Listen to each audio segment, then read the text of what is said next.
অনামিকা তার স্বামী সুমনকে বলল, শুনছো, তোমাকে আমার কিছু বলার ছিল। উত্তরে অনামিকার স্বামী সুমন বলল, এখন রাত 12টা বাজে, তুমি তো জানো অফিসে অডিট চলছে, অনেক ধকল গেছে সারাদিন, তাই এখন আমাকে ঘুমোতে হবে, আমার কোনো কথা শোনার ইচ্ছা নেই। আমি এখন ওয়াশরুমে যাচ্ছি, আমি ওয়াশরুম থেকে ফ্রেশ হয়ে এসে শুয়ে পড়ব। অনামিকা বলল, কেন, তুমি খাবে না? উত্তরে সুমন বলল, যে জানো তো অফিসে অডিট চলছে, ওখান থেকে খেয়ে দিয়ে এসছি, আমার আর খাওয়ার ইচ্ছা নেই, তুমি খেয়ে শুয়ে পড়ো। অনামিকা আবারও বলল, আমি তোমার জন্য না খেয়ে বসে আছি, তুমি যদি আমার সঙ্গে একটু খেতে, তাহলে খেতে খেতে আমি তোমাকে কিছু গল্প করতাম, অর্থাৎ কয়েকটা কথা বলতাম। সুমন বলল, বিরক্ত করো না তো, বারবার বলছি একটা কথা। এই নাও।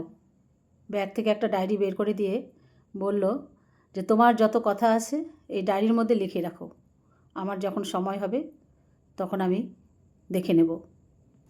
অনামিকার মনটা খারাপ হয়ে গেল। বলল, দেখো, সব কথা তো আর ডায়েরিতে লিখে রাখা যায় না, কিছু কথা সামনাসামনিও বলতে হয়।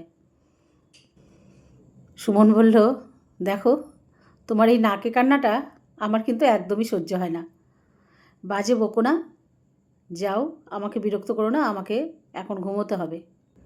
কাচের গ্লাস হাত থেকে পড়লে যেমন ভেঙে টুকরো টুকরো হয়ে যায়, অনামিকার মনটাও কিন্তু ভেঙে চুরমার হয়ে গেল। সেই ভাঙার শব্দটা সুমন শুনতে পেল না। আগামীকাল সুমনের জন্মদিন। ভেবেছিল বিয়ের প্রথম বছর সুমনকে একটা আংটি উপহার দেবে, আর সেই আংটির যে সোনাটা, সেটা তারই একটা, অর্থাৎ অনামিকার ছোটোবেলার গলার একটা চেন ছিল, সেই চেনটা তার ব্যাগের মধ্যেই ছিল।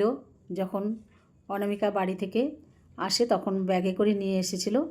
অনামিকা ভেবেছিল সুমনের জন্মদিনে ওই চেনটা দিয়ে একটা আংটি গড়িয়ে দেবে সুমনকে, কিন্তু আজ সকালে যখন আলমারিটা খুললো তখন সে চেনটা ওখানে দেখতে পেল না।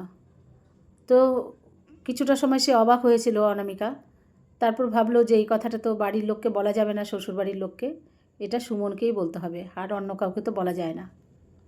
গোটা আলমারির জামা কাপড় নামিয়ে তছনছ করে খুঁজে দেখলো, কোথাও সে সেই আংটিটা পেল না, ব্যাগটা খালি পড়ে আছে। সরি, আংটিটা নয়, চেনটা পেল না। সমস্ত আলমারির জামা কাপড়ের ভাঁজে ভাঁজে যতটা খোঁজা যায় সে খুঁজে দেখলো, কোথাও চেনটা নেই। সারাদিন বুকে চেপে রেখেছিল এই যন্ত্রণাটা, ভেবেছিল সুমন আসলে পরে সুমনকে বলবে, কিন্তু বলা হলো না। তার বদলে হাতে পেল একটা ডায়েরি আর একরাশ চোখের জল। আমার চোখের জল দিয়ে লিখে যাব এই ডায়েরিটা, যাতে কারুর হাতে পড়লেও এই ডায়েরির একটা অক্ষরও পড়তে না পারে, কারণ চোখের জল দিয়ে লেখা হবে এই ডায়েরির। চোখের জলের কোনো রং হয় না, চোখের জল দিয়ে সম্পূর্ণ ডায়েরিটা লেখা হবে। ডায়েরিটা সামনে নিয়ে অনামিকা বসলো, যখন চোখ থেকে টপ টপ করে জল পড়তে লাগলো, আর ডায়েরির পাতাগুলো ভিজে যাচ্ছে একটু একটু করে। চোখের জলের তো কোনো রং হয় না, আর নাই কোনো মূল্য। যদি মূল্য থাকতো তাহলে হয়তো সুমন একবার দেখতো যে অনামিকা কান্নাকাটি করছে ডায়েরিটার সামনে নিয়ে। অনামিকার মনের কথাগুলো শোনার চেষ্টা করতো বা বোঝার চেষ্টা করতো সুমন। জানি না আমার মুখ থেকে এই অনামিকার জীবনের এই না বলা কথাগুলো তোমাদের কতটা ভালো লাগবে।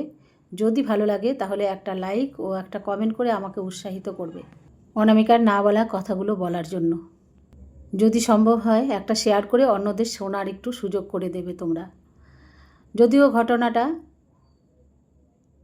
সত্য ঘটনা অবলম্বনে অনামিকার ডায়েরি আমি তোমাদেরকে শোনাতে শুরু করেছি। প্রথম পর্ব আজকে শোনালাম।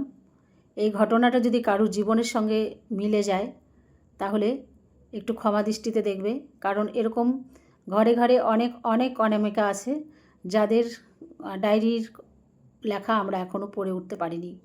তো আমি এই অনামিকার ডায়েরির লেখাটা তোমাদেরকে শোনাবো একটু একটু করে, তোমরা যদি আমার সাথে থাকো। ধন্যবাদ এতক্ষণ ভিডিওটা দেখার জন্য বা গল্পটা শোনার জন্য।